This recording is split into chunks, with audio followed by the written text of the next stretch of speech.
Hello there. Welcome to another episode of Business and Innovation and Managing Life Q&A. And I see a whole bunch of questions saved up here. Let me see. There's one I'm not quite sure if it fits in the rubric of this Q&A, but Ollie asks, do you think the US will ever transition to the metric system? You know, scientists for sort of science purposes have been using metric stuff forever in terms of, will the road signs change to, say, kilometers? Will one buy things in kilograms rather than pounds? I doubt it. And my evidence for that is that at this point, you pick up a bunch of bananas in a store or something and you're going to buy them, you never know how much they weigh.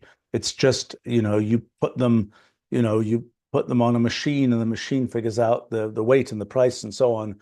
And the infrastructure of what units are being used and things like that is really not, not visible. I mean, there are cases where one does hear the units like, human temperatures. Okay, somebody like me, I grew up in England, lived in the US. I know, if you have a temperature of 102 degrees Fahrenheit, I kind of know what that means, as opposed to 38.5 degrees centigrade, which people in Europe would know, and I don't immediately have an intuitive sense of what that means.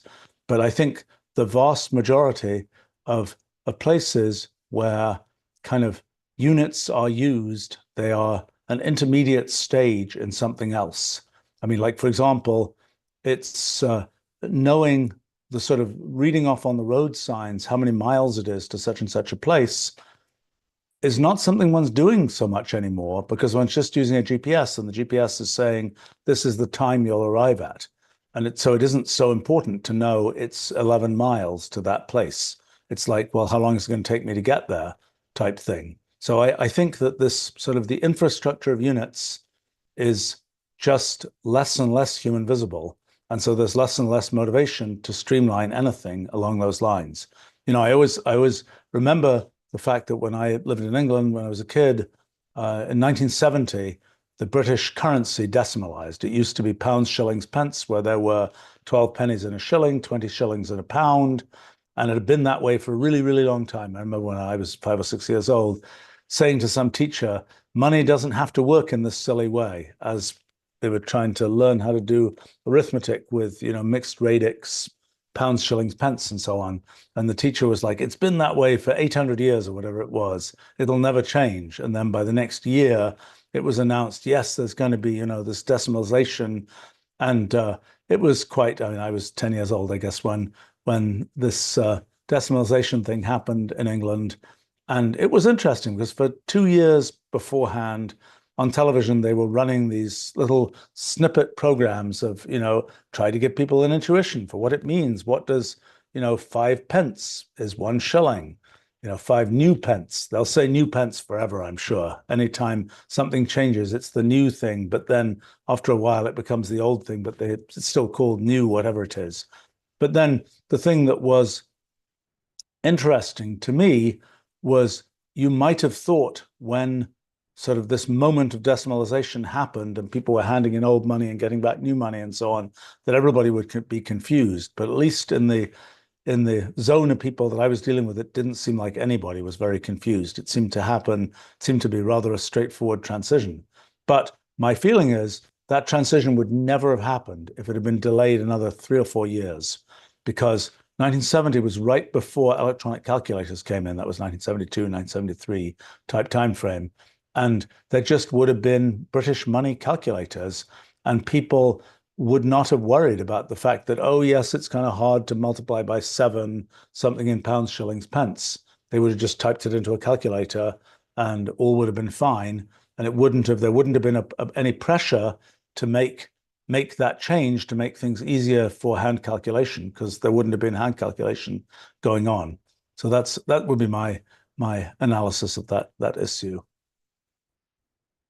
Let's see. Gosh,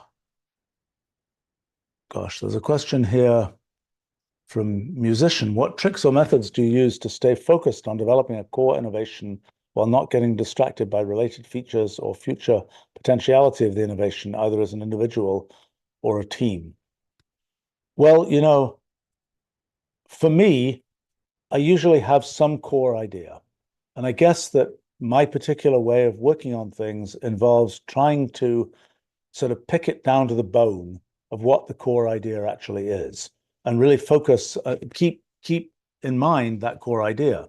Now, it may turn out that the core idea, as you start to build it, that you realize that core idea is unachievable, or there's another core idea that's actually a better idea, and so on. And one of the things that's critical in projects, and I've realized is more difficult for a lot of people to do than I've always found it to do myself, is sort of making the decision to pivot the project a bit and not just blindly say, hey, we got our mission statement. This is our objective. Come what may, we're going to go and achieve that mission statement. That, to me, I mean, when I see that operate in companies and things like that, that's often a path to failure. Because particularly when you're doing something for the first time, you don't necessarily get exactly the right mission objective, so to speak. Maybe it has to be changed a bit. And that's something that sort of in the leadership of projects, you have to realize how to do that. It's also no good to tell people who are working on a project, oh, we don't really know what we're doing. We don't know what direction we're in. To me, projects, and this applies to projects that are research projects, projects that are development projects, even business projects, it's the clearer the objective, the more you're likely to be able to get people to really execute on that objective. I mean, the fuzzier it is, the more that people will just dissipate energy going off in random other directions. As far as sort of you have a mission, you have an objective, and then you're pursuing that objective. And as you're pursuing it, you sometimes look to either side and you realize, gosh, there's something else we could do here. Sometimes those things are really worth doing. I mean, what I've seen in projects we've done, there are very big projects we've done where the full objective is really quite hard. It's a 5-10 year project. But at 6 months, you realize, gosh, there's this off-ramp, there's this thing we can do based on the technology stack we're building or whatever else, where it's like, gosh, we can just do this right now and achieve something from the build out we've already done without having to go all the way for the five-year project or whatever. And that's a really useful thing to be able to recognize. And in some cases, to be able to pivot and say, hey, let's take a significant part of the effort that we were putting into this, mega year project and put it into this waypoint that we can deliver now.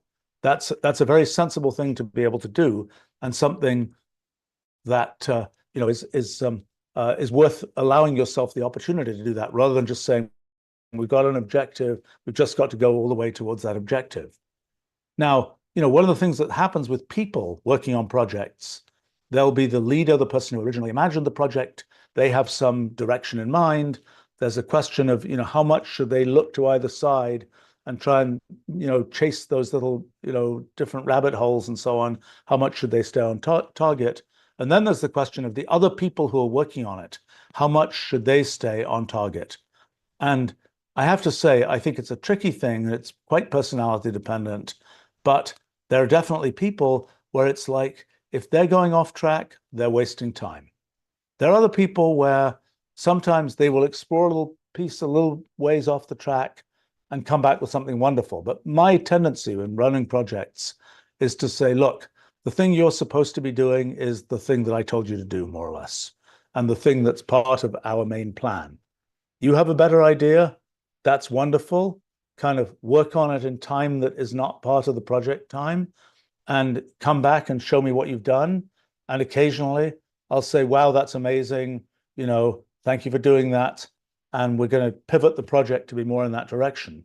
But the assumption has to be that the main project time is going into the thing that it was agreed one was going to do, and that a change of that direction comes from the leadership of the project, not from a person working in the trenches. Because what can often happen is the person working in the trenches, and particularly this happens if it doesn't know the person very well, the person isn't particularly tightly managed and so on, is they say, they really, honestly, they don't really understand the big objective, but they know something from something else they've done in the past that's a different direction, and they just go off and start doing that different direction. And what you realize is that the different thing they did just doesn't fit the main project, and you're going to throw it away.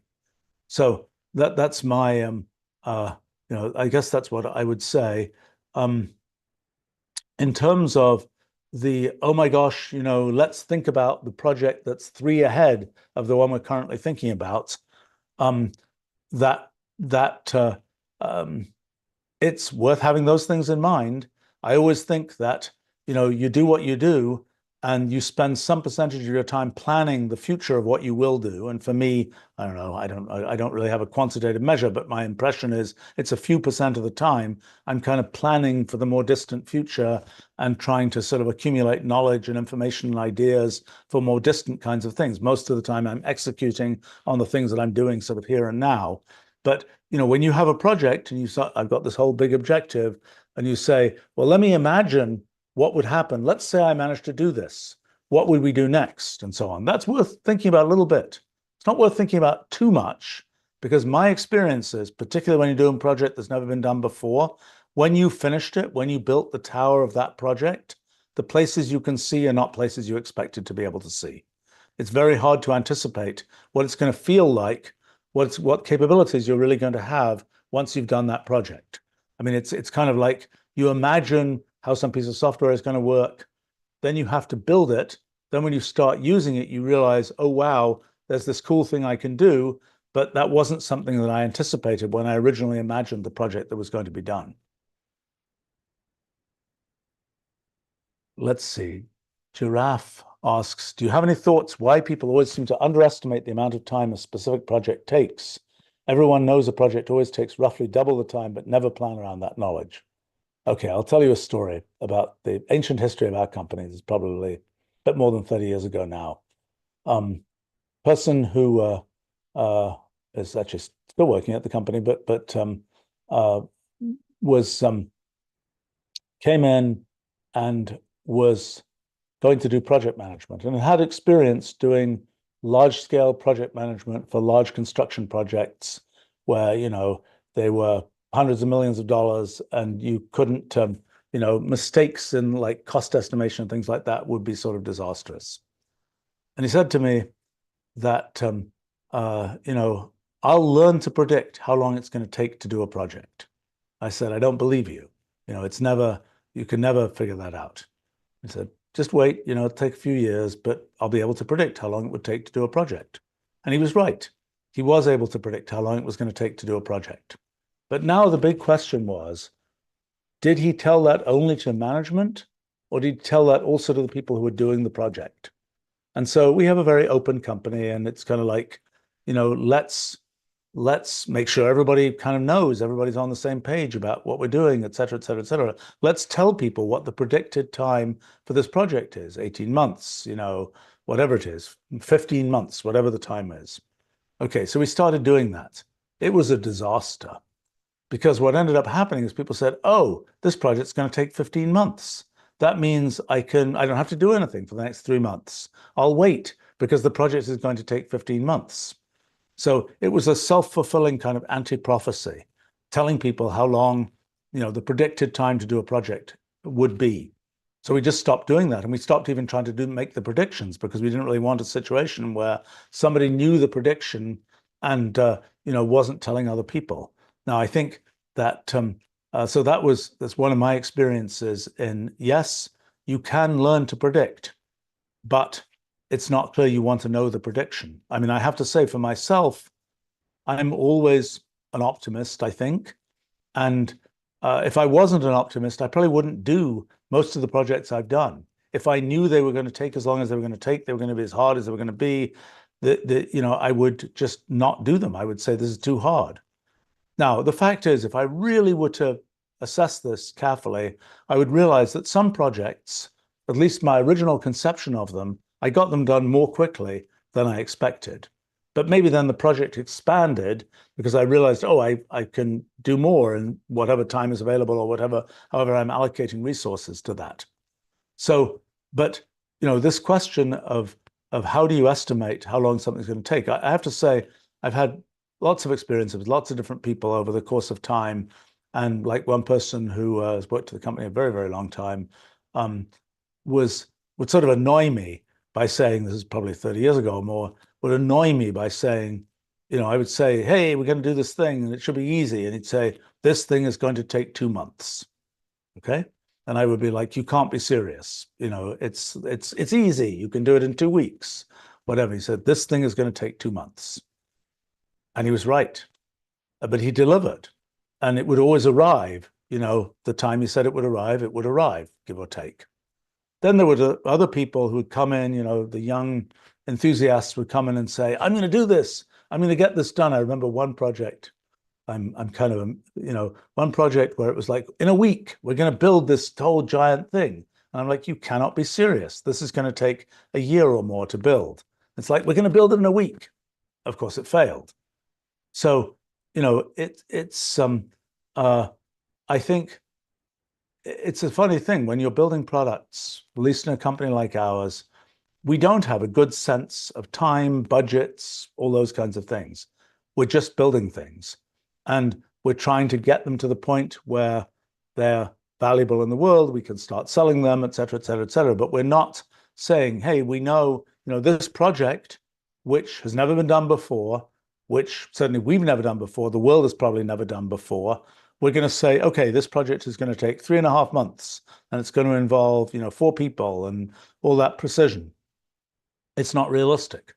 And it's something where in building products, it's kind of like we just build it until it's done to a certain level of quality. I think that it's a different story when we're doing services projects, consulting projects, and so on, where the deal is somebody wants to spend X amount of money for X amount of time, and our job there is to do the things we're going to do for that amount of money and that amount of time. It's a different rhythm of work. And it's one where, for example, in our company, it was many years that I would not have us have a consulting organization because I thought the rhythm of work was so different. And I thought it would kind of mess up what we were doing on the product side. And what we were doing on the product side would mess up what we were doing on the consulting side. In the end, we built Wolfram Solutions about, how long, 15 years ago or something now, that as a quite separate organization in many ways that really takes the technology we have and the expertise we have, but its rhythm of work is different from the rhythm of work of the product company. And that seems to work quite well. I think, that this question about, should you take account of the fact that things always take longer than you expect? I think if you do that, you wind up in a pessimism spiral that isn't really that productive. I mean, if it's a question of, oh my gosh, I'm going to leave it until the night before, and am I going to get it done in time? Well, that's probably not a good strategy. And I don't know, I've found an awful lot of things that I do, I end up, I like to view myself as a rational procrastinator. There are things where it's like, well, I could get it done now, but no, I'm going to procrastinate getting it done. And I find that that's often actually a useful thing to do because, for example, good example, you're producing marketing material for a product. Okay, you can do that, but if you don't really know what the product is, and you don't really know how smooth it's going to be, how well polished it's going to be, how well it's really going to work, what it's really going to feel like to use, you're kind of spinning your wheels. I mean, when you first conceive of the product, it's worth having a, hey, this is how I would market it if we built it. But then you build it, at least in my experience, and then you see what it's like, what it feels like, and then you understand your reaction to it, and then you figure out how you're going to present it, rather than sort of trying to spin a lot of wheels on the interim, saying, well, I think it's going to go this way, I think it's going to go that way, and do it. It's the same thing, I find with preparing.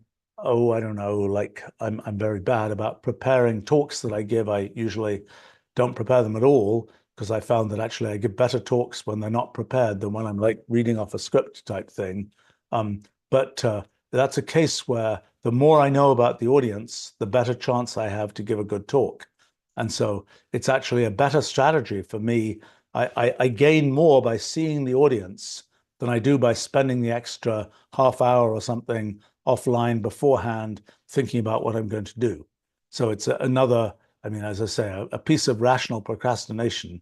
But I think that some of these things you kind of don't want to say, at least for me, oh, I've got all this time.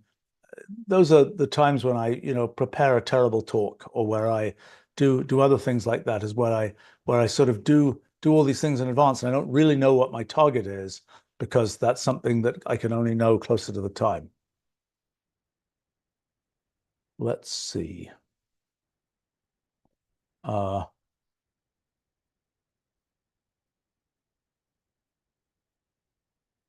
gosh. Uh, Lots of questions here. Kian is asking, one, I'm not sure that asking, what country do you think is the best to live in? How would you compare the ideal of living in Europe, the ideal drinking nice wine and good food, to the ideal of working in the US and creating a business which solves some need? I think this is one of these deeply personal things. I mean, I think that, different people at different times in their life have different sets of priorities and objectives. And the only thing that can be tricky is kind of knowing from the outside what it's like to be in a particular place or whatever.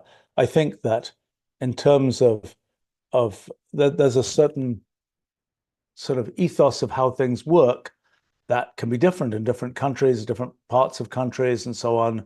And there's the question of whether, oh, I don't know, there are things between things like, do you want to be a big fish in a small pond, or do you want to be in a big pond where lots of exciting things are happening, but you're a small fish? That's a pretty personal decision, and it's a decision that I think sort of can vary at different times in one's life.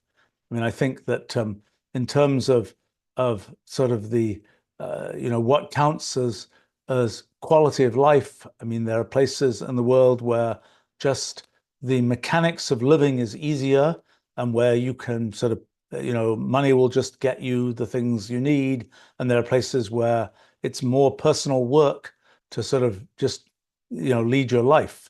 And there are places where, I mean, there's just so many different variables. And I think for myself, I grew up in England. I moved to the US when I went to graduate school when I was 18 years old or something. And at the time, I was, well, I had all sorts of aphorisms, which I'm not sure I would necessarily still live by. But I always used to say in England that England was a good country to be old in and a bad country to be young in. And part of the reason I said that was that at the time, England was a place where there was sort of a lot of respect for the old and not much for the young whippersnappers, so to speak. And one of the sad things is, I think, over the course of time that I haven't lived in England, 45 years or something now, but that that has no longer, it's no longer the case. So, now that I'm old, I'm not in the preferred group that I thought I would be in, 45 years ago or something. So, and I always used to, I wasn't a, oh, I don't know. I think when I moved to the US, um, I moved to the US because I was interested in physics and those kinds of things. And the US was sort of the happening place for physics. And it was, I got exposed to all the leading edge stuff and was able to contribute to a bunch of it and so on. And I think that would have been more challenging in England. I'm not sure it would have been impossible. In modern times with the web and so on, it would have been more possible. After I lived in the US 2 or 3 years, I thought about going back to England. I had my PhD and I was, looking around for where to go, and I had a bunch of opportunities to go to different places. And I was talking to people, and people like, why would you come back to England? This is it's a ghost town, so to speak, in terms of what was happening at that time in physics there. And although I, at the time, probably still would have felt in some ways more comfortable in England than in the US, it was, I was, that kind of put me off quickly. I mean, I always used to say I like the British countryside. I like certain aspects of the British situation, although I have to say that the culture, British versus American culture, are similar enough that I mean, I think it wasn't like I was a big adaptation, although there were certain aspects of American culture that, at least coming from a British, upbringing, were kind of I don't know. I felt were kind of let's say there was a certain sort of depth of things that existed in the old world that didn't always exist in the new world. But I kind of decided that wasn't the important thing, and it wasn't even clear that it was actually true. So, and it also is a thing which depends a lot on the kind of microclimate that you find yourself in, of particular people and organizations and so on. But in terms of starting businesses, you know, I really started doing business after I lived in the US. We have a company in the UK, for example, but I'm not in, like I know all the accounting terms. I know for American companies, it's revenue, whereas in the UK it will be called turnover, I think. But I barely know those UK accounting terms because most of the business I've done is in the US. And I certainly know that uh, the expectations of companies in the UK and the US are a bit different. I mean, I remember when when our company was very, very young, I was interviewing people in the UK. Maybe it was when we were starting our UK company, actually, and some very young fellow, you know, 23 years old, something like that, doing an interview, and he asked me, I'd say, are there questions? And he asked me about our retirement plans, and it's like, wait a minute, this is a very young person. At least in the US setting, that would not have been a thing you would have heard. And it was something, a difference, an old world kind of difference, maybe unfair to pick out on that one particular example, but that was, I think, kind of sort of characteristic of slightly different kinds of thinking. Whereas in the US, it would be like, I want to take a risk. I want to do this exciting thing. If I do this, is there an upside type thing, rather than, what's my kind of long-term sort of life picture and so on. And I think that the general feeling of just the general feeling of risk taking felt a lot different in the US than in the UK.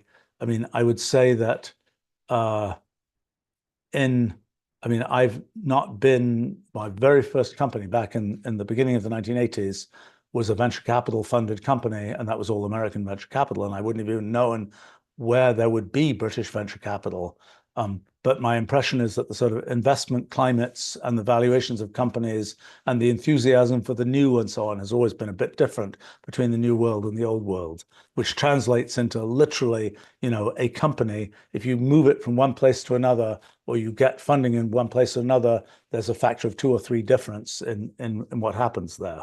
But I myself haven't been in that particular world for a long time, so I don't know the comparison there.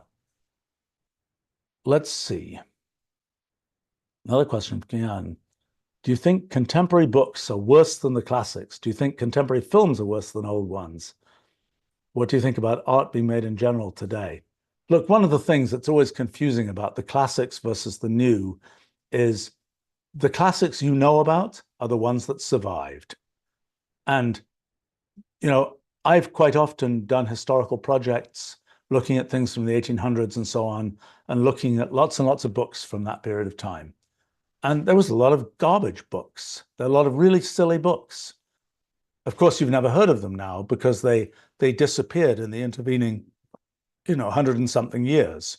So you only know about the ones that survived. So there's kind of a great sort of the stuff that survived. The same thing with, antique furniture and so on. The stuff that people didn't throw out is the good stuff. And so that, has that gets reflected in, oh, that's really nice. And, it was a survivor, so to speak.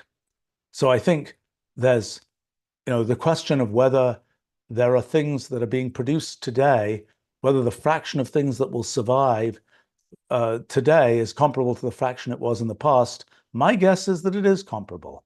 My guess is that, it's a small percentage, and that there's still a small percentage of good stuff, and there always was a small percentage of good stuff, and there was always a large percentage of bad stuff, or stuff that just wasn't that interesting, wasn't going to survive. So I tend to think that's the case. Now identifying the new stuff that's going to survive, so to speak, or going to be worth surviving, well, that's more on you, so to speak, than in the case of the quotes classics, where just the process of natural selection has selected things. And I mean, it's certainly the case that even among the classics, so to speak, there are waves that might last 50 years, 100 years more of things that become popular, not popular, et cetera, et cetera, et cetera. But you have, you're already leveraging kind of the natural selection of the world, so to speak, on those kinds of things. Let's see. Nicola is asking that they're impressed by my archive information, would like to know about the mechanics of how you operate that, the tools you use, talk about how you add to the archive on a day-to-day basis and the general setup. Well, so there are things that flow in day to day. My email, all sorts of automated systems that record things like what websites I go to, record screen captures of my computer screens and so on.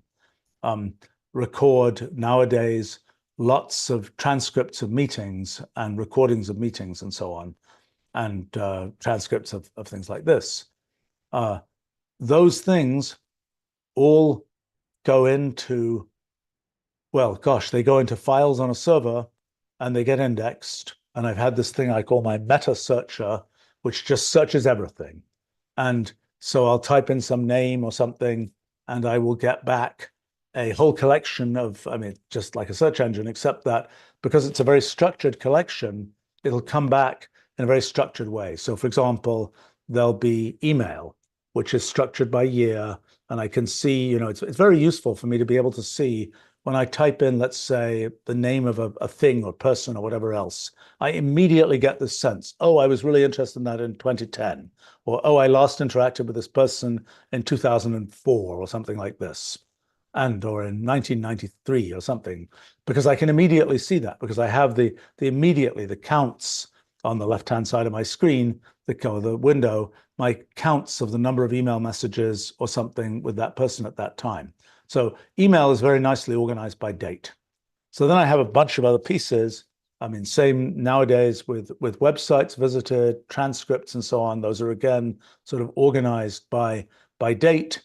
Then there are scans of documents I have about nowadays, must be nearly 500,000 pages, are pretty much, well, all of my paper documents, all of my non-scratch paper documents. The scratch paper stuff, which I've kept, is, and occasionally I've gone through, and it's really kind of interesting. It's kind of shocking because you can really see this idea originated at this moment, so to speak, on this piece of paper, and it's kind of fun to see that. But that's had the problem that's much of that stuff is handwritten, and we're not quite at the point of being able to do good optical character recognition for handwriting. It's very close. Even with some of my bad sloppy handwriting, it's very close to the point where we'll be able to do that. But mostly what I'm dealing with is things that were either born digital, like email, or have been scanned carefully. And as I say, I think I have about 500,000 pages now of scanned documents, which actually somewhat, there's probably, oh, I don't know how many, maybe a third of a million pages of my own documents mostly from before 1984, which was kind of the pivot year for when I pretty much switched to being all electronic. Before that time, there was some electronic, it was, less and less electronic as you go further back. But I have to say, I've got documents from my parents that I've scanned some of, and that's kind of when it really gets shocking. Is not only do you have your own stuff, but you also have past generations of material. But in any case, so for me, sort of the center of all of that is this meta searcher, which just lets me search for anything. And so far, that's always just been a keyword text search.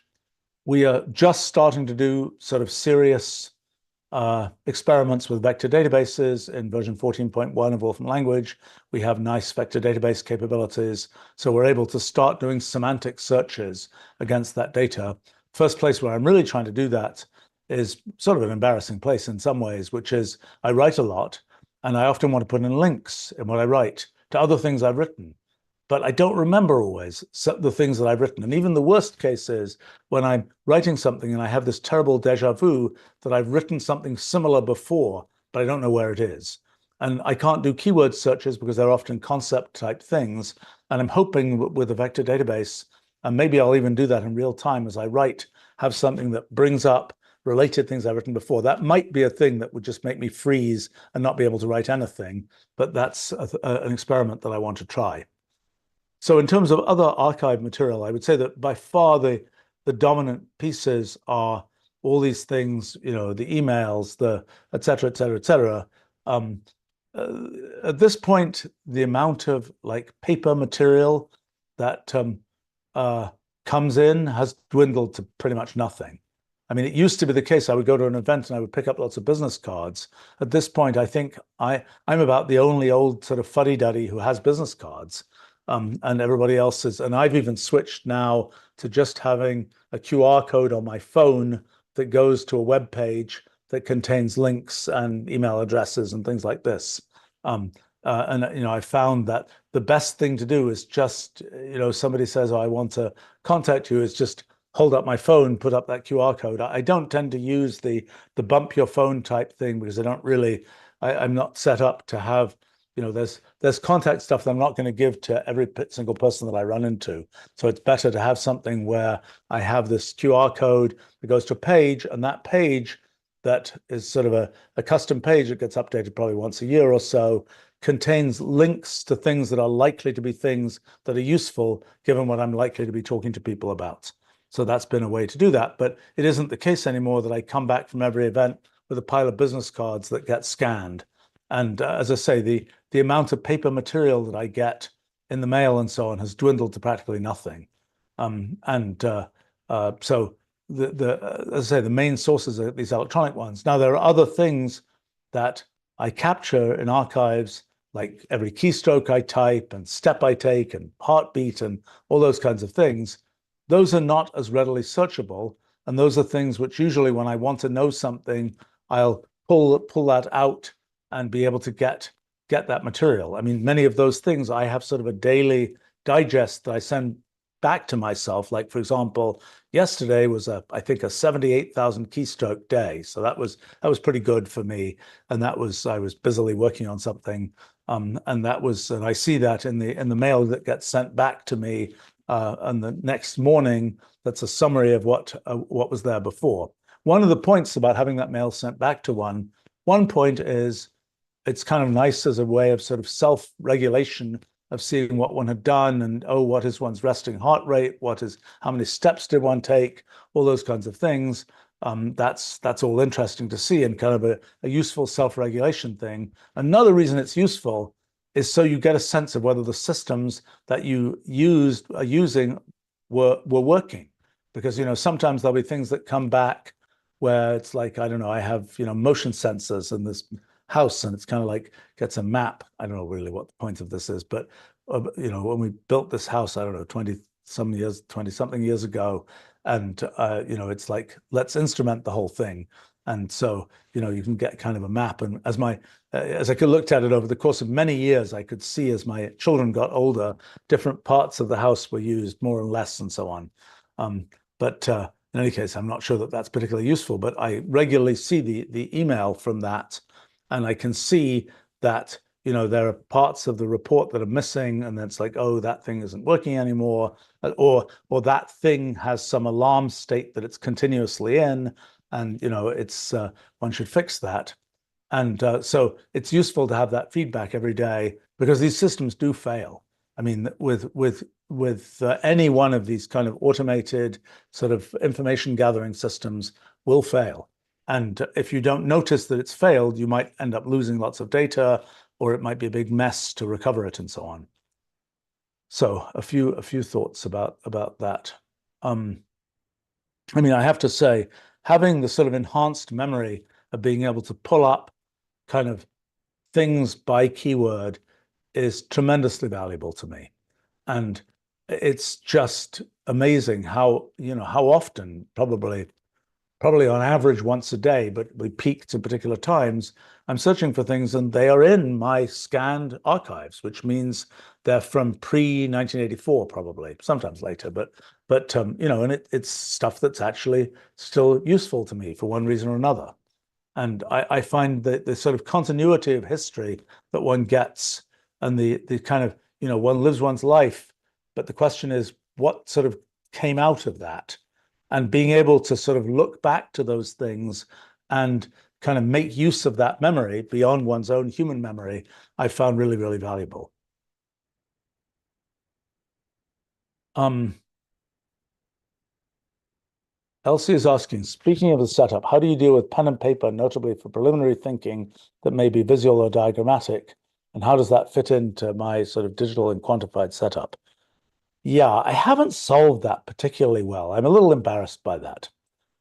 I use pieces of paper for things, and I have, okay, behind my desk, I can't show you right here, but because this isn't, the I have these drawers, and one of the little innovations from many, many years ago now is all these drawers, even when they're closed, they have like a mailbox slot at the top of the drawer. So the drawer doesn't the top of the sort of the front of the drawer, so to speak, doesn't go up to where it goes into the cabinet, so to speak. So every one of these drawers, you can take a piece of paper and just sort of post it through the slot. And so I have these different drawers, and they're all for different kinds of things. And whenever I kind of like write something on a piece of paper or whatever, or maybe there's some physical thing that came in the mail or whatever, I'll post it in the appropriate slot. And after that drawer fills up, I'll go and it'll get put in some box, it'll get scanned, whatever else. So that's one of my important mechanisms for keeping stuff off my desk, so to speak, is, and I know how to find things in the sort of buffer of the drawers behind my desk type thing. And when it comes to me sort of thinking of ideas, yes, I do write things on pieces of paper. I make incomprehensible sketches that will probably be quite useless to anybody other than me. I found that it's a useful aid to thinking about things. I have tried various times to make that sort of fully digital, and I haven't really succeeded even now.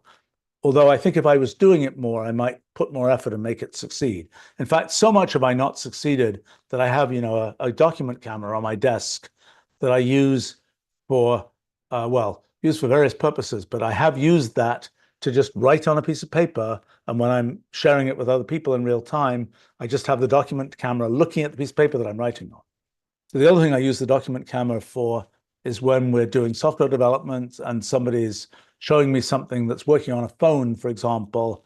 Yes, I could in principle share the phone screen through Zoom or something like that, but at least in the past, it's always been convenient to just get out the physical phone, stick it under the document camera, let people be able to see where my finger is pressing and be able to do things that way. But I have, I've used this thing called Remarkable, which is a kind of e-ink type thing. And I've used iPads and so on as a way of having sort of pure electronic sketching of things. I think maybe I was sort of messed myself up because years and years ago, I was really keen to have a tablet with with a stylus and so on. And I probably had that 25 years ago at least, maybe more. And the problem was it really didn't work very well. And it just wasn't that high resolution. And the thing that really drove me crazy was that the thing mapped itself onto my whole screen. It wasn't like I've got one sort of sheet of paper that I'm drawing on. The thing was just like a mouse dealing with my whole screen. And that wasn't terribly useful to me. So I kind of got burnt out from that technology. Nowadays, the technology I probably should use is either an iPad or e-ink system or something, and I probably should have an organized way to save those pictures, and I don't, and it's a hole in my whole kind of setup. As it happens, there's a project I'm about to really get started on, which is going to involve drawing random diagrams. Actually, they're Feynman diagrams of for physics type things, which are just not something that is easy to do with I don't want to be dragging things around on the screen. It's much easier just to draw it. And so I may finally have to get my act together on having these kind of free-form sketches done in some other form, or I'm just using the document camera with a piece of paper.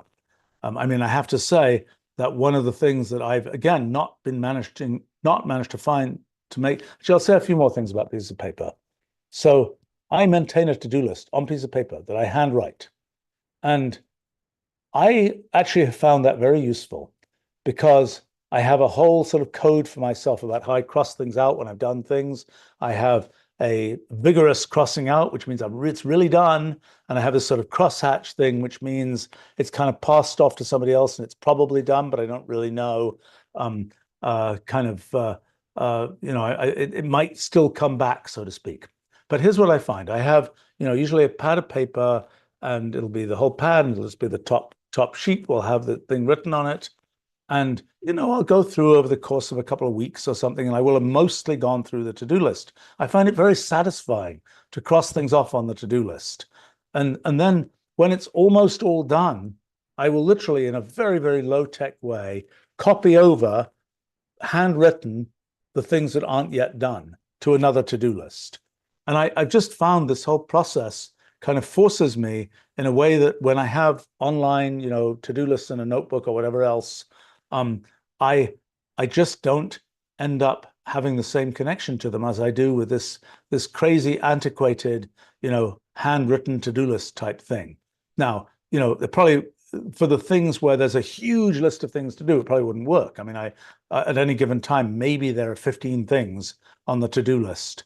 And I also find it useful to have things that are off in the corner in little boxes and things like this.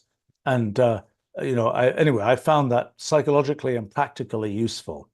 Another thing along the same lines is I always have, when I'm out and about, I always have one folded piece of paper in my pocket and a pen. And I have tried making that fully electronic in all situations, and it's never worked. And I find that in all kinds of different situations, I'm just like, well, let me make a note of that. It's very kind of, it's not something where, oh, you're in some sort of semi-social setting and you're getting out your phone and you're typing on your phone and you're texting as if type thing. And there's just so many situations where it's convenient to just get out the piece of paper and write on it or draw some little picture or whatever else. And occasionally you're getting out a piece of paper to show somebody else something. I usually unfold the paper and use the inside of it to do that. But then what I find is when I've gone on some trip or something like this, I'll come back and my piece of paper that was in my pocket, I'll take it out. And as part of my sort of personal discipline of writing a trip report, I'll just go through what's on that piece of paper. And I'll usually cross off the things on the piece of paper as I go through them. And then they're kind of done. And, I've taken, that sort of material that I collected on this trip and I've sort of put it in some form where it will be searchable and all that kind of thing.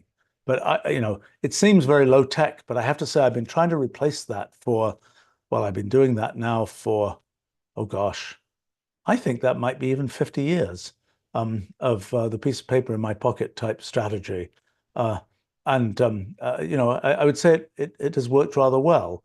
And this whole process of you have a definite piece of paper, you came back, you are done with the trip, you're going to put everything from the trip, if there were other materials, you're going to put them in a plastic envelope. It's going to get put, it's going to get archived, it's going to get scanned.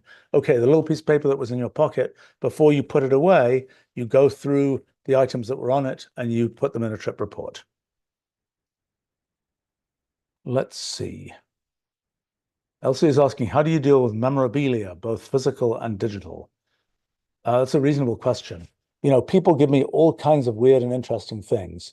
And I put them in a particular drawer and, it just goes in a particular place. I don't have a huge amount of that stuff. Some things that are more, a sheet of paper or something, those will just go in the archive boxes and get scanned. Actually, as it happens, even actually today, I was considering the question of what photographs we have or don't have of the various physical objects people have given me over the years. And so I haven't fully solved that one. And really, for me, I probably should solve it because each one of those things, I probably remember where I got that thing. And, uh, you know, and nobody else would ever know. And so it's probably a thing where it's useful for me to just go through once and for all. Here's a photograph of this, etc. I'll tell you a thing actually from today, just to give you a sense. I happen to be working with a person who helps me organize stuff today. In fact, I have to go do that in a few minutes. The I have a library with maybe 10,000 books, and I've kept pretty good records of what books I have, but I've kept them in a database. And this database is totally antiquated at this point. It's a total pain to deal with. And I realized just like yesterday or something, thing which I'm kind of embarrassed for not having realized earlier, which is in my meta searcher, I don't have it search my library database, which is completely crazy. I have it search, I have, for example, papers that I photocopied years ago are in file cabinets, and we scanned a long time ago the front page of every such paper. So so that allows me to do searches against those because those were OCR'd. But of the books that I have, they're in this database, but I don't have that immediately in the meta searcher so that I can just type in, if I type in somebody's name or something, I'll pull up all the emails I've exchanged with them. But if I have 5 of their books, it wouldn't pull it up. So we're about to fix that. But then I realized I have a bunch of other books that have never been put in the database. And I realized that in modern times, and this is just kind of silly for not realizing this earlier, in modern times, you can just take a photograph of the shelf and just OCR all the titles off all the spines. And it's just like storing kind of a scan of a document. And what's more than that is once you have a picture of the shelf, it tells you immediately sort of where the book is on the shelf. I mean, I had an incredibly elaborate scheme 23 years ago involving measuring the colors of spines of books and doing simulations of what's in a shelf. All that stuff is totally silly now, and that never really got executed properly. There's a funny story to tell about that. Maybe I'll tell that story. This is a organization gone crazy. It's a story my wife tends to tell about me on occasion. We were moving, what was it, 23 years ago, 22, 23 years ago now, and I had thousands of books. And I thought, I'm going to invent this very clever scheme for knowing where all my books are. And I had these categories, and I thought, wouldn't it be cool if I could make these categories be browsable by date? So, put the books in the order they were published. Okay, so not alphabetical by author, but, sequential by date. Now, the problem with doing it sequential by date is that the date of a book is not visible on the outside of the book. The author name is. So if you're alphabetizing by author, there's a good chance you can just look at the outside of the book and look at the spines of the books and alphabetize them. But if you're doing it so it's more interestingly browsable based on date, you can't do that. So how do you know where to put a book back in a shelf? Okay, I had this bright idea. We knew the dimensions of the book, and we could measure with that in those days with the colorimeter, the color of the spine, get the size of the book, the color of the spine, and put that all into what's now Wolfram language, then Mathematica, and have a list of books and have basically a simulated image of the shelf. And so you want to know where to put a book away, you just look at you type an ISBN, the ISBN number or something into something, and it would show you in the simulated picture, it would show you where to put the book away. Okay, overly elaborate. So elaborate that it sort of toppled over, but it toppled over in the worst possible way, which was we're moving one place to another, thousands of books. So very elaborate scheme for putting books in boxes and keeping them in order and so on and so on and so on. And of course, the moment when the things were actually being moved and packed up and so on, somebody I don't know exactly who or how, was like, these boxes have tons of empty space. We can pack a lot more books in these boxes. Let's pack all the extra books in the boxes, not knowing that the reason that they were done the way they were done was so that they would all maintain their order. And so they arrive at the other end, and I don't know how many it was, 6,000 books or something at the time. completely scrambled. And it was kind of interesting to see, we ended up with big piles of books in the main sort of library room that we have. And it took a week to resort those things after that moment. And it was one of these cases of over elaborate schemes that ended up sort of toppling over of their own weight, so to speak. Reminded me of the big piles of books we ended up with. And it's always a thing where when you invent these organizational schemes, I've always found there are things that I invent, and there are ones that are rugged, robust. You're going to keep on using them, you're going to keep on doing them, and there are ones where either it requires too much human effort or the whole thing is too fragile and it just isn't going to work. And even though it sounds like a good idea at the time, it's actually a bad idea in the end. I mean, it's like when you file things away and you have this very clever idea in your head of I'm going to get these categories and I'm going to have this very abstract category that's I don't know, things about kind of I don't know, sort of future machine learning in the direction of mathematics, let's say. I just made that up, but and I have something in mind about them, mathematics and machine learning, what it would be or something, and then I start putting papers in that section, but then it turns out that a few years go by and I have no idea how I would have categorized. I remember something, but I have no idea what category it would be in because those categories are very abstract and I don't think in the same categories anymore. The only way I found that works for that is I keep folders of projects that I am planning to do, maybe 50 of them. And things where I anchor the thing by the project that I think I'm going to do with it. That works reasonably well. And I probably need to go. And Weasel was commenting, I saw kids on an iPad with a pencil doing math homework digitally, and it works great. Yes, it does work great. I mean, I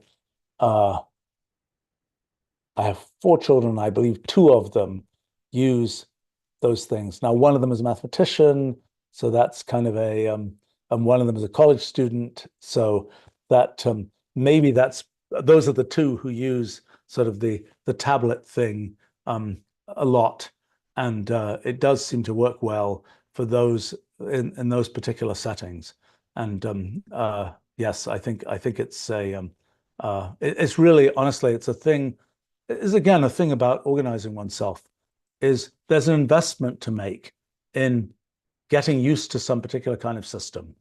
And the question is, at some point, it's worth just diving in, setting it all up, getting used to it, and then using it. And I just haven't had quite enough push to go fully electronic for hand-drawn kinds of things. But I'm hoping to do that in that case. But again, I would say that there are things like the example of the book shelving plan that was just way too fragile and was just going to sort of crash and burn. And there are things where, there are sort of systems that I have where maybe I'll try it for a few days and I'll realize I'm not really going to do this properly. And so I give up on it. And whereas there are other systems where I sort of invented it 30 years ago, and I'm still doing it every day, and it works just fine because it's sort of robust enough to keep working. All right, I better go. And as a matter of fact, just for once, I get to do some personal organizing stuff, and which has been somewhat long overdue. So I get to actually live out some of the things I'm talking about here. Anyway, thanks for joining me, and look forward to talking to you another time. Bye for now.